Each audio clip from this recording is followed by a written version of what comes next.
Yes. Radio and television outlets or internet sources for the latest severe weather information. Yes.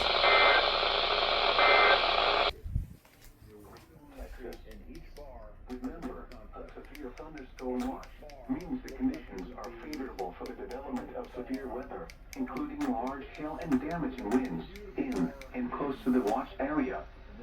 While severe weather may not be imminent, persons should remain alert for rapidly changing weather conditions and listen for later statements and possible warnings. Oh, this is Channel 8. Stay tuned to NOAA weather radio, commercial radio and television outlets, or internet sources for the latest severe weather information. KUHT.